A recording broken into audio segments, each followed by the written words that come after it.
Hello guys, welcome to my YouTube channel. কেমন আছো তোমরা?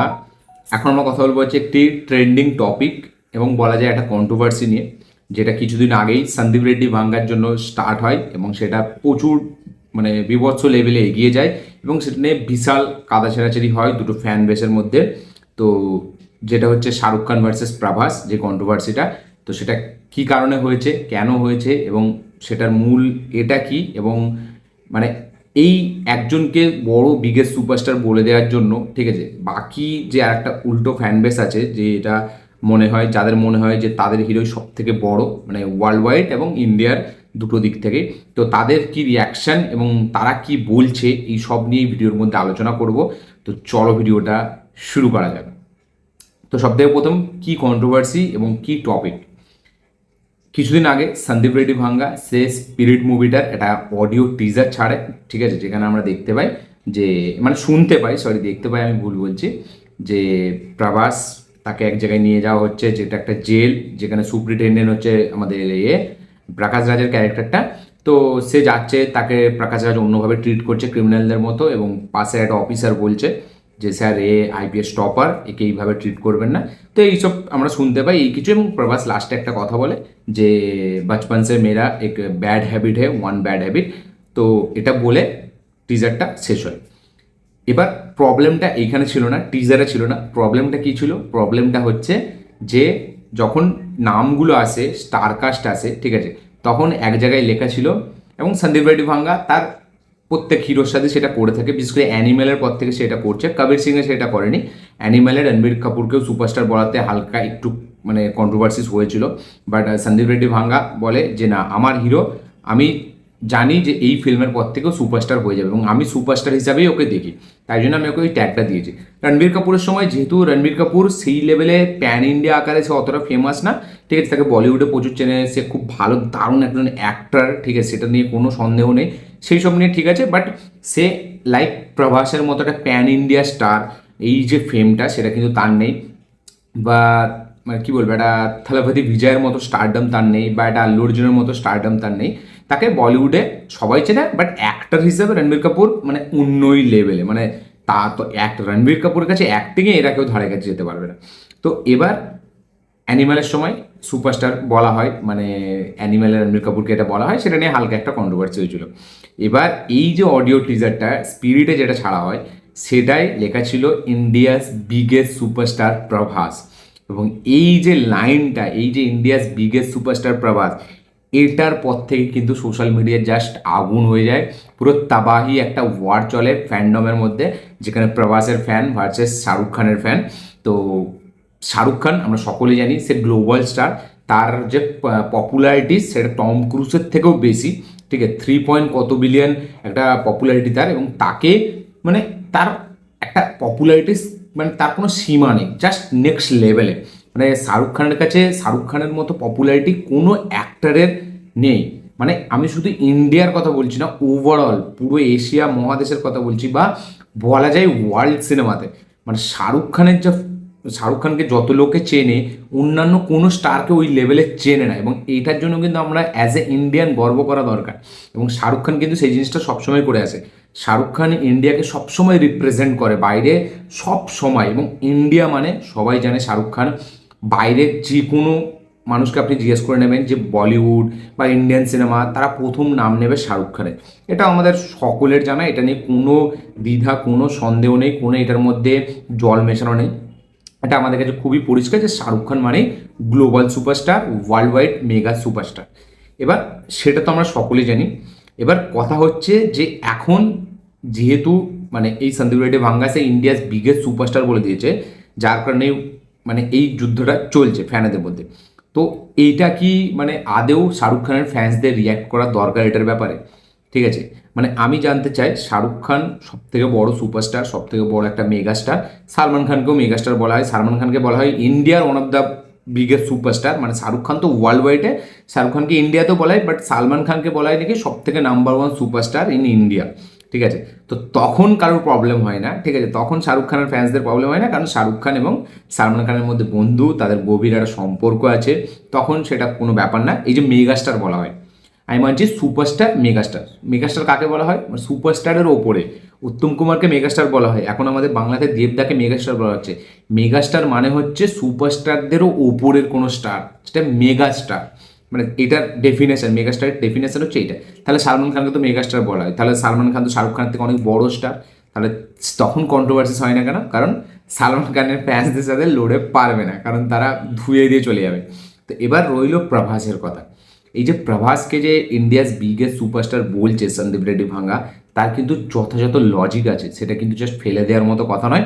এবং সন্দীপ রেড্ডি ভাঙ্গা কিন্তু এমনিতেই জাস্ট তার ফিল্মের হাইপ ক্রিয়েট করবে বলে বা কন্ট্রোভার্সিস তৈরি করবে বলে কিন্তু বলেনি। আপনারা যদি দেখেন, মানে বাহুবলী এমন একটা সিনেমা যেটা প্রথম আপনার 1800 কোটি টাকা, মানে প্রথম কোনো সিনেমা যেটার সিকুয়াল ফিল্ম 1700 কোটি টাকার ব্যবসা করে, এবং মানে সিকুয়াল ফিল্ম হিসেবে, এবং সেখান থেকে এই দুটো পার্টের ফিল্ম চালু হয়। সেখান থেকে প্রভাসের একটা নতুন জন্ম হয় as a star, as a hero. এবং এস এস রাজমৌলি সেটা করেছে, এবং এস এস রাজমৌলি ইন্ডিয়ান সিনেমাকে পুরো চেঞ্জ করে দিয়েছিল বাহুবলীর মাধ্যম দিয়ে। এবং সেই ফিল্মে প্রভাসের মানে tremendous performance, extraordinary screen presence, সব কিছু দিয়ে প্রভাস জাস্ট সবাইকে মুগ্ধ করে তুলেছিল। এবং সেটা বিগেস্ট স্টার হয়ে গেছিলো, ওয়ান নাইট স্টার হয়ে গেছিলো। যখন মানে বাহুবলী যখন শেষ হয়, যখন বাহুবলীর মানে চলতি মানে কী বলবো সিনেমাটা যখন অনেকদিন চলে যায়, যখন সেকেন্ড পার্ট আসবে, সেই পার্টে মানে প্রভাসের যে স্টারডামটা সেটা জাস্ট অন্য লিগে চলছিল। মানে ওই সময় প্রভাসের ধারে কাছে কেউ ছিল না। এবং এই বাহুবলীর পর পোস্ট বাহুবলী আপনি যদি দেখেন প্রভাসের যে কটা সিনেমা আসছে, মানে কালকি পর্যন্ত, মানে প্রি কালকি কোনো সিনেমায় কিন্তু বিশাল লেভেলে বক্স অফিস কালেকশন করে না বা ক্রিটিক্যালি অ্যাক্লেমড নয়। বাহুবলী টু ক্রিটিক্যালিও অ্যাক্লেম, স্পেকটাকেল বেস্ট একটা সিনেমা, বিশাল কথা হয়েছিল টেকনিক্যালিটিস নিয়ে বা ফিল্মের পারফরমেন্স নিয়ে, ফিল্মের মিউজিক নিয়ে, ফিল্মের ডিরেকশন নিয়ে, সেটা তো আলাদাই রকমের ছিল। বাট তারপরে যদি আমরা দেখি সাহু, সাহু একটা কিন্তু ফ্লপ সিনেমা, একটা খারাপ সিনেমা, যার স্টোরিতে দম ছিল না, যার ইমোশন ওয়ার্ক করছিল না।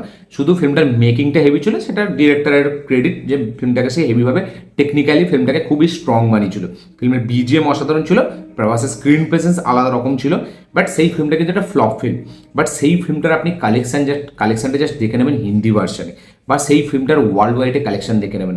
একটা ফ্লপ সিনেমা যেটা খুবই বাজেভাবে মানে কী বলবো একটা ব্যাকল্যাশ পেলো, সেই সিনেমাটা 450 কোটি টাকার বক্স অফিস কালেকশন দিচ্ছে ওয়ার্ল্ড ওয়াইডে। হিন্দি ভার্সনে সেই সিনেমাটার দাপট আলাদা রকমের। ঠিক আছে, মানে আচ্ছা আমি মানছি একটা বাহুবলী দিয়েছে, তারপরে সেটার জন্য তার ইফেক্টটা সাহুতে পড়েছে, আমি মেনে নিচ্ছি। তারপরে তার সিনেমা আসে রাধেশ্যাম, মেবি হ্যাঁ রাধেশ্যামই আসে তারপরের সিনেমা, রাধেশ্যাম না আদিপুরুষ, যাই হোক একটা যাই হোক। তো রাধেশ্যাম একটা সিনেমা আছে, যেই সিনেমার বাজেটটা মেবি 300 কোটি টাকার কাছাকাছি। একটা romantic fantasy film, fantasy romantic film, যাতে পূজা হেগড়ে ছিল, প্রভাস ছিল। সেই ফিল্মটার ডিরেক্টর হচ্ছে, আমি নামটা ভুলে যাচ্ছি, যাই হোক। তো সেই ফিল্মটাও কিন্তু আলট্রা ডিজাস্টার একটা ফিল্ম হয়। সেই ফিল্মের কালেকশনটা আপনি গিয়ে একবার চেক করে নেবেন। বা ওপেনিং, বাহুবলী 2 থেকে প্রভাস যে ওপেনিংটা চালু করেছে, তারপর থেকে প্রভাসের কাছে কোনো হিরো, সেটা শাহরুখ খান হোক, সালমান খান হোক, থালাপতি বিজয় হোক, আল্লু অর্জুন হোক, রামচরণ হোক, মহেশবাবু হোক, আমাদের ঋত্বিক রোশন হোক, আমির খান হোক, শাহরুখ খান বা অজয় দেবগন, যেই হোক, প্রভাসের ওপেনিংয়ের কাছে কিন্তু কোনো অ্যাক্টার যেতে পারেনি। সে খারাপ সিনেমা দিয়েও আদিপুরুষের মতো ক্রিঞ্চ, মানে আলট্রা ক্রিঞ্চ প্রো সিনেমা, সেই সিনেমাটা নাকি 150 কোটি টাকার ওপেনিং নেয়। যেখানে লিওর মতো সিনেমা 150 কোটি টাকার ওপেনিং নেয়, সেটা মানা যায়। সেখানে লোকেশের ব্র্যান্ড ভ্যালু, থালাপতি বিজয়ের ব্র্যান্ড ভ্যালু, এবং একটা সিনেমা, লিও একটা সিনেমা, সেটাকে আপনি ধরবেন। মানে সেকেন্ড হাফটা লিওর খারাপ ছিল, বাট সিনেমা হিসাবে তো আদিপুরুষ মানে ওর নখের যোগ্যও নয়। মানে লিও 150 কোটি টাকার বক্স অফিস কালেকশন করছে, আদিপুরুষ ওই রকম ভিএফএক্সের সাথে আসছে, ওই রকম ক্রিঞ্চ প্রেজেন্টেশন, এক্সিকিউশন, একদম গু হাগার মতো, পায়খানার মতো একটা প্রেজেন্টেশন। সেই ফিল্ম নাকি 147 কোটি টাকার ওপেনিং দিচ্ছে। সেটা কি কোনো হিরো পারবে, কোনো অ্যাক্টার পারবে? আমি আপনাকে লিখে দিচ্ছি, আজ শাহরুখ খান, সালমান খান, আমির খান, জিকাউকে নিয়ে বা ঋত্বিক রোশন, জিকাউকে নিয়ে একটা এরকম অ্যানিমেটেড সিনেমা বানান, যেটা এরকম টিজার ট্রেলার লেভেলে এইরকম ব্যাকল্যাশ, এইরকম রোস্ট যাকে করে, সেই সিনেমাটা যদি 100 কোটিরও ওপেনিং নেয়, আমি মানে কি আমি রিভিউ করা ছেড়ে দেবো, জাস্ট আপনারা করে দেখে নিন। মানে ওই রকম যদি সিনেমা, মানে ওই আপনারা ভাবুন যে আদিপুরুষ সিনেমাতে সালমান শাহরুখ আছে, কোন লেভেল, মানে রোস্ট তো হয়েছে সিনেমাটা, সেটা তো কোনো ব্যাপার নেই, বাট এটা যদি সালমান শাহরুখ করতো না, আমি লিখে দিচ্ছি 100 কোটি টাকারও বক্স অফিস কালেকশন আসতো না ফার্স্ট ডেতে, হার্ডলি 50 থেকে 60 আসতো, তাও শাহরুখ সালমান আছে বলে। সেইখানে কিন্তু একটা ডাবল ট্রিপল নাম্বার তুলে দিয়েছিল প্রভাস, কারণ তার যে ইমেজটা বাহুবলীতে যেটা ক্রিয়েট হয়েছে, সেটা কিন্তু মানুষ শুধু বাহুবলীর জন্য তাকে ধরে রাখেনি, সেটা তারপরে সাহু, সেটা রাধেশ্যাম, সেটা আদিপুরুষ, তারপরে রিলিজ হয় সালার, যেটা আদিপুরুষের থেকেও বিভৎস লেভেলে বক্স অফিস কালেকশন করে, যেটা রাধেশ্যামের থেকেও বিশাল লেভেলে 198 কোটি টাকা না 190 কোটি টাকার কাছাকাছি একটা বক্স অফিস কালেকশন করে, যেটা সালার। এবং সালার হচ্ছে প্রভাসের আফটার বাহুবলীর একটা কাইন্ড অফ কামব্যাক ফিল্ম আমরা বলতে পারি, কারণ সেই ফিল্মটা ওয়ার্ল্ড ওয়াইডে 700 কোটি প্লাস বক্স অফিস কালেকশন করেছিল। সালারও কিন্তু আমার বিশাল আহামরি কিছু সিনেমা মনে হয় না, ফিল্মের মেকিং ভালো, ফিল্মের ওয়ার্ল্ড বিল্ডিং খুব সুন্দর, ব্যাকগ্রাউন্ড মিউজিক খুব সুন্দর, প্রভাসের স্ক্রিন প্রেজেন্স আলাদাই রকম। এবং সেই ফিল্মটাও আমার একটা খুব অ্যাভারেজ ফিল্ম মনে হয়, যে ফিল্মটার যে পোটেন্সিয়াল ছিল, সেই পোটেন্সিয়ালটা মানে ফিল্মটা তৈরি করতে পারেনি, সেইটা অডিয়েন্সকে মানে অ্যাট্রাক্ট করতে পারেনি, এবং সেই গল্পটা ফিল্মের মধ্যে ছিল না। ফিল্মটা শুধুই চলেছে প্রভাসের স্টারডমের ওপর, প্রশান্ত নীল কেজিএফ এর পর আসছে তার স্টারডমের ওপর, তার ওয়ার্ল্ড বিল্ডিংয়ের ওপর, তার প্রেজেন্টেশনের ওপর সেই ফিল্মটা দাঁড়িয়ে আছে। সেই ফিল্মটা 200 কোটি টাকার কাছাকাছি একটা বক্স অফিস কালেকশন দিচ্ছে, এবং 750 কোটি টাকার বক্স অফিস কালেকশন দিচ্ছে। বাহুবলী 1700 কোটি টাকার বক্স অফিস কালেকশন, সাহু 450 কোটি টাকার বক্স অফিস কালেকশন, রাধেশ্যাম 300 কোটি প্লাস, সালার 750 কোটি টাকার কাছাকাছি বক্স অফিস কালেকশন। তারপরেই আসছে one of the most and much awaited upcoming dystopian ওয়ার্ল্ডে বেস্ট হওয়া সিনেমা, যেটার নাম হচ্ছে কালকি 2898 AD, ডিরেক্টেড বাই নাগ অশ্বিন, যে এর আগে মহানাটি বলে সিনেমা মাত্র করেছে, তাকে কেউ চেনে না, শুধু চেনে কাকে, প্রভাসকে। এবং কালকির মতো সিনেমা যেদিন যখন আসে, সেই সিনেমাটা নাকি মানে সালারেরও রেকর্ড ভেঙে দেয়, এবং বিভৎস লেভেলে একটা বক্স অফিস, না মেবি সালারের রেকর্ড ভাঙেনি হয়তো, আমি এক্স্যাক্টলি মনে নেই, আমার অনেক নিয়ে ঘাটাঘাটি করি তো হয়তো সব কিছু গুলিয়ে যায়, মানে এক্স্যাক্টলি মনে নেই সালারের থেকে বেশি না কম, তবে মানে 200 কোটির কাছাকাছি এরকম একটা ধরে চলুন। তো সেই সিনেমাটা 1000 কোটি প্লাস বক্স অফিস কালেকশন করে, এবং সেটা শুধু তাও আবার কি, কালকি আমার কাছে একটা অ্যাভারেজ সিনেমা মনে হয়েছে, মানে ভিজুয়ালি স্টানিং সিনেমাটা, spectacle cinema, heavy cinema, visually সিনেমাটা নিয়ে কোনো কথা হবে না, মানে নাগ অশ্বিন ওই প্রথম মহানারীর মতো সিনেমা ডিরেক্ট করেছে, যে এইরকম লেভেল অব্দি ভাবতে পারে, ওই যে মহাভারতের যে সিনটা সে পার্টিকুলার ডিজাইন করেছে, সেটাতেই পয়সা উসুল ছিল। But as a whole film আমার ফিল্মটা কিন্তু খুব একটা অ্যাভারেজ ফিল্ম লেগেছিলো, মানে ফার্স্ট হাফটা তো আমি পুরো ফেলে দেবো, সেকেন্ড হাফটা আমার ফিল্মটা কিছু কিছু জায়গায় ভালো লেগেছিলো, যেরকম আমরা কান্তারার যেরকম এক্সপিরিয়েন্স ছিল, আমার কালকিরও সেরকম এক্সপিরিয়েন্স ছিল। কান্তারা যেহেতু কম বাজেটে এরকম বিশাল বড় একটা অ্যাচিভমেন্ট কমপ্লিট করেছিল, বাট কালকি 600 কোটি টাকা বাজেট ছিল, বাট সেই হিসাবে বিগ স্ক্রিন এক্সপিরিয়েন্সে অসাধারণ ছিল সিনেমাটা। তো সেটা ঠিক আছে, এবং কালকির মতো সিনেমা 1000 কোটি প্লাস দেয়, তার একটা অ্যাভারেজ সিনেমা হয়, ঠিক আছে, সেখানে আমি মানছি অমিতাভ বচ্চনের একটা এক্সপেক্টার কাজ করে।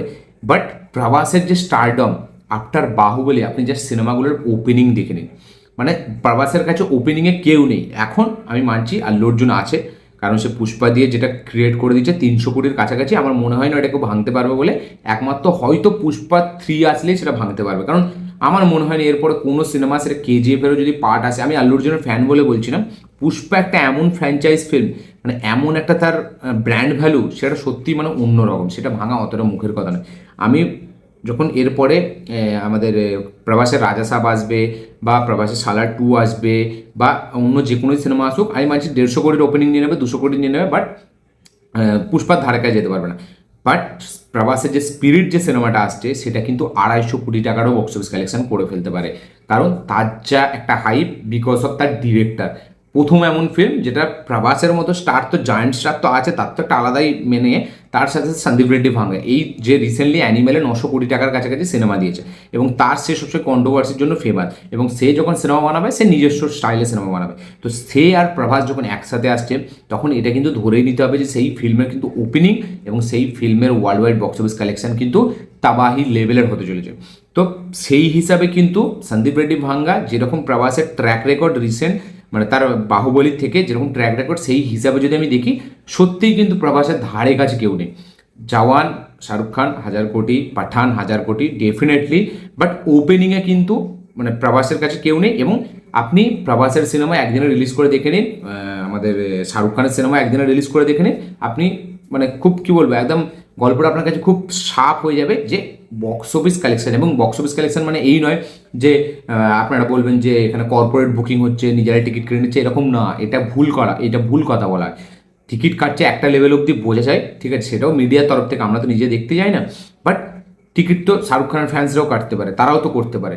বাট সেটা না, টিকিটের ব্যাপার না। আপনি যদি যতবারই দেখবেন শাহরুখ খানের সাথে শাহরুখ খানের সাথে প্রশান্ত নীলেরই দুবার ক্লাস হচ্ছে, প্রভাসের একবারই হচ্ছে ডাঙ্কিয়ার সালার, বাট সেখানেও আপনি দেখে নিতে পারেন। বাট এর পরেও যদি আমি বলছি, যদি কিং সিনেমা আসছে শাহরুখ খানের এবং তার সাথে সাথে যদি সালার 2 বা স্পিরিট, যদি এই দুটো সিনেমার যদি ক্ল্যাশ হয়, মানে স্পিরিট ভার্সেস কিং, আমি লিখে দেবো প্রভাস ডেফিনেটলি জিতে যাবে। কারণ প্রভাসের স্টারডম এই মুহূর্তে নেক্সট লেভেলে। এবার আসি শাহরুখ খানের কথায়। শাহরুখ খান গ্লোবাল স্টার, তার 5 বছর ফিল্ম, মানে 5 বছর 4 বছর পরেও আসলে সে একটা 100 কোটি টাকার ওপেনিং দিয়ে দেবে, সে একটা 1000 কোটি টাকার বক্স অফিস কালেকশন করে নেবে। বিকজ তার যে এতদিনের একটা রাজত্ব, একটা লেগেসি, একটা কনসিস্টেন্সি, সেটা কিন্তু সে এখনও মেনটেন করে রেখেছে। এবং শাহরুখ খান এখনের অ্যাক্টরদের সাথে, এখনকার তার মানে হাঁটুর বয়সী অ্যাক্টরদের সাথে যে টক্কর দিচ্ছে, এটাই ইটসেলফ বড় ব্যাপার। মানে এটা জাস্ট চারটিখানি কথা না যে একটা 30 বছর আগের অ্যাক্টার সে টক্কর দিচ্ছে একটা এই সময়ে দাঁড়িয়ে, যে একটা বাহুবলীর মতো মানে সিনেমা দিয়েছে, যে সালারের মতো সিনেমা দিচ্ছে, যার ওপেনিং 200 কোটি, সেই লেভেলে টক্কর দিচ্ছে। এটা জাস্ট চারটিখানি কথা না। এবং undoubtedly Shahrukh Khan is the mega star of Indian cinema, is the mega star of, মানে কি বলবো, Bollywood, and mega star of world cinema. মানে তার তার যে স্টারডম, তার যে লেগেসি, তার যে consistency as a hero, as a lead, as a box office, সেগুলো কিন্তু সব দিক থেকে অনেক এগিয়ে। প্রভাসের সাথে কিন্তু তার তুলনাটা হয় না। একটা প্রভাসের সাথে একটা আল্লু অর্জুনের তুলনা হয়, একটা কেজিএফ স্টার ইয়াসের তুলনা হয়, একটা কি ইয়াসেরও তুলনা হয় না। ইয়াসের তুলনায় প্রভাস অনেক সিনেমা বেশি করেছে। ইয়াস আরও যদি 3-4টে ফিল্ম দিয়ে দেয়, হ্যাঁ 3-4টে যদি 1000 কোটি 3-4টে ব্যাক টু ব্যাক দিয়ে দেয়, তাহলে সেখানে মানে এখন দেখুন, এখন কম্পিটিশনটাই হয় বক্স অফিস দিয়ে।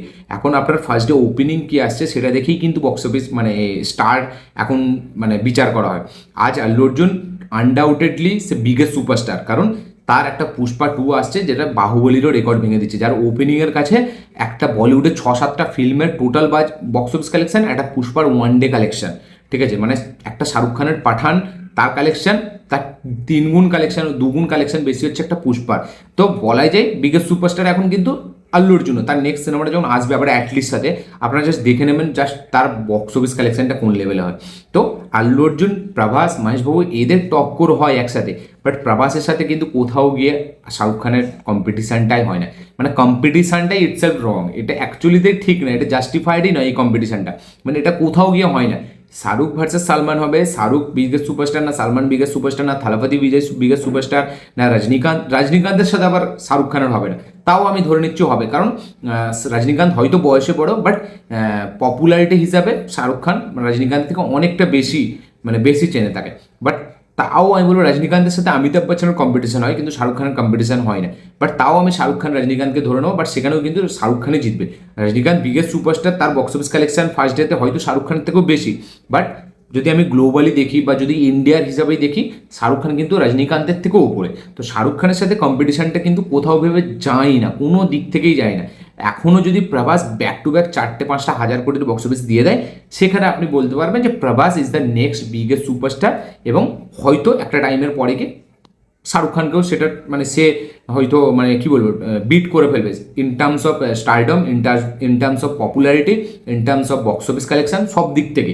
বাট সেটা কিন্তু এখনো টাইম আছে, সেটা কিন্তু এখন হয়ে যায়নি। একটা বাহুবলী বা একটা সালার, একটা আমাদের রাধেশ্যাম, আদিপুরুষ দিয়ে কিন্তু সেটা মানে প্রমাণ হয়ে যায় না। এখনও 10-15 বছর গেলে তবে কিন্তু ভরা যাবে। এবং তখন কিন্তু প্রভাসের যে টক্করটা সেটা কিন্তু শাহরুখ খানের সাথে হবে না, সেটা মহেশবাবু, আল্লু অর্জুনের সাথে হবে। বা এই আমি হ্যাঁ, প্রভাসের টক্করটা ঋত্বিক রোশনের সাথে হতে পারে, যে না ঋত্বিকের থেকেও কিন্তু এই মুহূর্তে বিগেস্ট স্টার প্রভাস। এবং শাহরুখ খানের পরে এই মুহূর্তে সত্যিই যদি কোনো বিগেস্ট স্টার হয়, সেটা কিন্তু ডেফিনেটলি প্রভাস। মানে শাহরুখ খান গ্লোবাল সুপারস্টার, সে ইন্ডিয়ার one of the biggest superstar, ঠিক আছে, বাট বক্স অফিসের কিং কিন্তু প্রভাস আনডাউটেডলি। এবং মানে কি বলবো, এতে কোনো দ্বিধা নেই, শাহরুখ খানও বক্স অফিসে প্রভাসের কাছে পারবে না। Shahrukh Khan in terms of popularity, in terms of তার একটা লেগেসি, সেই হিসাবে কিন্তু প্রভাসের থেকে সে অনেকটা টাইম এগিয়ে, হেড অফ টাইম সে এগিয়ে এবং 10 গুণ এগিয়ে। But in terms of box office কিন্তু প্রভাস কোনো হিরোর থেকে মানে কম না, সে সবসময় লিডে, সে সবসময় টপে। সেটা মানে কি বলবো, মানে ওপেনিংয়ে যদি আমি বলি বা বক্স অফিসের দিকে বলি, আমি বলছি খারাপ সিনেমার বক্স অফিস দিয়ে, মানে আমি ভালো সিনেমার কথা, আমি বাহুবলী, সালারের মতো সিনেমার কথা বলছি না, আমি বলছি খারাপ সিনেমাতে যেই একটা 400 কোটি টাকার সিনেমা দিতে পারে, 450 কোটি টাকা, 500 কোটি টাকা। এবার আপনারা বলবে সালমান খানও তো ফ্লপ সিনেমা 100-150 কোটি টাকা, একটা 100-200 কোটি টাকা ওয়ার্ল্ড ওয়াইড কালেকশন একটা ফ্লপ সিনেমার, এবং একটা ফ্লপ সিনেমার বক্স অফিসের ফার্স্ট ডে কালেকশনটা 200 কোটি টাকা, সেটা কিন্তু তফাৎ আছে বস, অনেক তফাৎ আছে। এবং মানে ওভারঅলে 450-500 কোটি টাকা, সেটা কিন্তু সত্যি মানে অনেকটা ডিফারেন্স। তো যদি আমি বক্স অফিসের দিক থেকে বলি, সেটা সত্যি প্রভাস ইন্ডিয়াস বিগেস্ট সুপারস্টার, এবং হয়তো স্পিরিট এসে এমন কিছু করে দেখাবে সত্যি তারপর থেকে তাকে বিগেস্ট সুপারস্টার বলা হবে, বিকজ অফ তার ডিরেক্টর তাকে যেভাবে প্রেজেন্ট করবে। বাট মানে শাহরুখ খান, তার সাথে কোনো কম্পিটিশন হয় না কোনো স্টারের এখনো পর্যন্ত।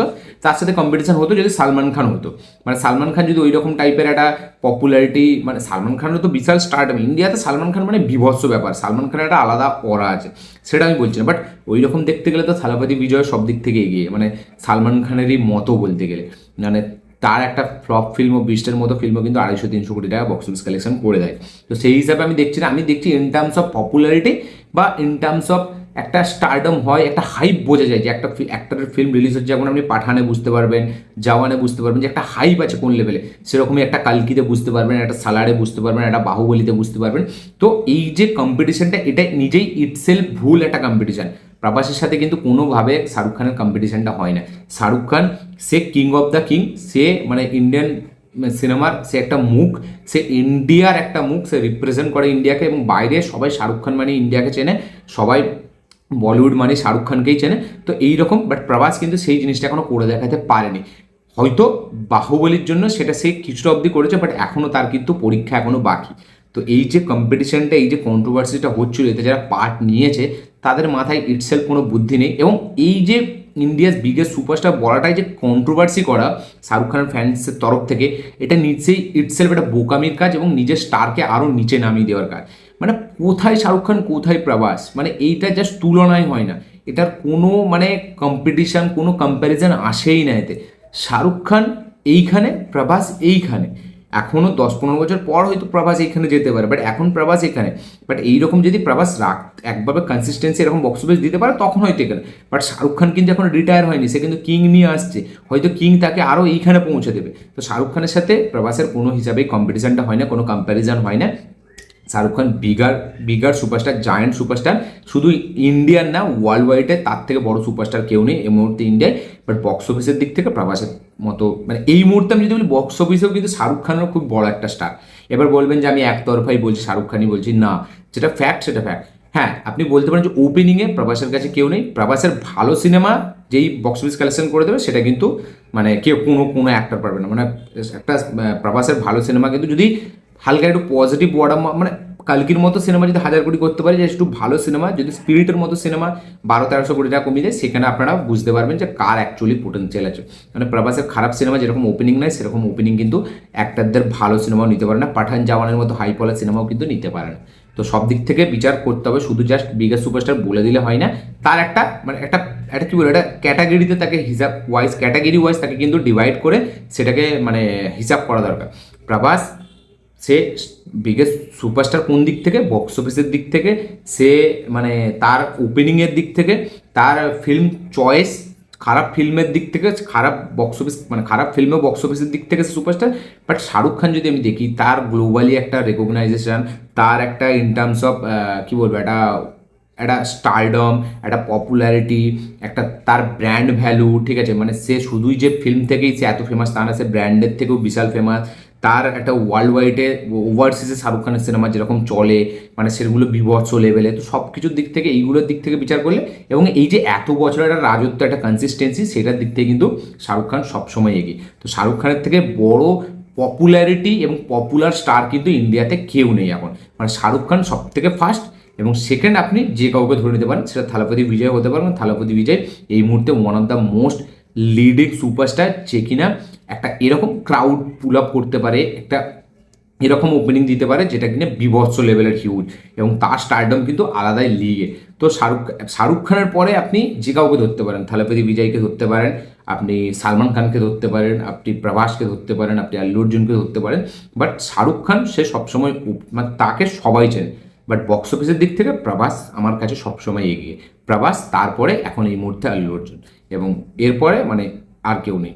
তো এই ছিল টোটাল, মানে কি বলবো, একটা কম্প্যারিজন। এই কম্প্যারিজনটাই ইটসেলফ ভুল, এই যে কন্ট্রোভার্সিটা সেটাই ইটসেলফ ভুল।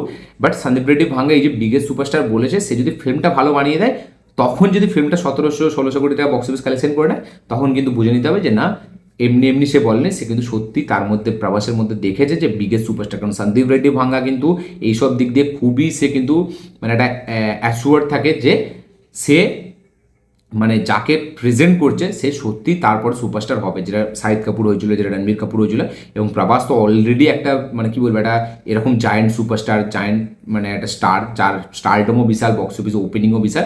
এবং এটা কিন্তু স্টারডম দেখেই কিন্তু বক্স অফিসের ওপেনিংটা জাজ করা যায়, ওপেনিংটা দেখেও আবার স্টারডমটা জাজ করা যায়। তো ইটসেলফ এটা কম্প্যারিজনটাই ভুল, কম্পিটিশনটাই ভুল। শাহরুখ খান প্রথমে, তারপরে কিন্তু প্রভাস আছে, এটা কিন্তু মানতেই হবে। যারা মানবে না তাদেরকে আমার কিছু বলার নেই। তো এই ছিল টোটাল 25 মিনিট ধরে কম্প্যারিজন ভিডিও, কন্ট্রোভার্সির একটা খোলাসা, যেটা এই হয়েছিল এই বলার থেকে। তো যারা যারা এটা নিয়ে জানতেন তারা অবশ্যই কমেন্ট করে জানাবেন যে আপনাদের কি মতামত এটা নিয়ে। যারা যারা এখনো জানতেন না, আমার ভিডিও দেখার পর জানলেন, তাদের মতামতটা অবশ্যই কমেন্টে লিখে জানাবেন। দেখুন, এই যে কম্পিটিশন, এটা বলতে গেলে না এখন অনেক কিছু তুলে ধরতে হবে, বাট আমি সেই সব দিকে যাচ্ছি না, ভিডিও অনেক বড় হয়ে যাবে। এই কম্প্যারিজনটাই, এই কম্পিটিশনটাই ইটসেলফ ভুল, এটাই আমাদেরকে বুঝতে হবে। এবং মানে আমি আল্লু অর্জুনের বিগেস্ট ফ্যান, আমি আল্লু অর্জুনের ওপরে কাউকে দেখতে মানে কাউকে আমি মানে করি না, সেটা শাহরুখ খান হোক, সেটা প্রভাস হোক, সেটা রজনীকান্তের মতো স্টার হোক, বা থালাপতি বিজয়ের মতো স্টার হোক। আমি থালাপতি বিজয় আমার সেকেন্ড মোস্ট ফেভারিট স্টার, মানে আমার সব থেকে প্রথম বিভৎস লেভেলে আমি ফ্যান হচ্ছে আল্লু অর্জুন এবং রবার্ট ডাউনি জুনিয়রের, মানে দুজনেরই সেম আমি ভক্ত। তারপরে আমি থালাপতি বিজয়ের বিশাল লেভেল ভক্ত। বাট যখন একটা আল্লু অর্জুন আমার ফেভারিট স্টার, যখন 1700 কোটি টাকার একটা বক্স অফিস কালেকশন দিচ্ছে, তখন আমি বলতেই পারি যে ইন্ডিয়াস বিগেস্ট সুপারস্টার।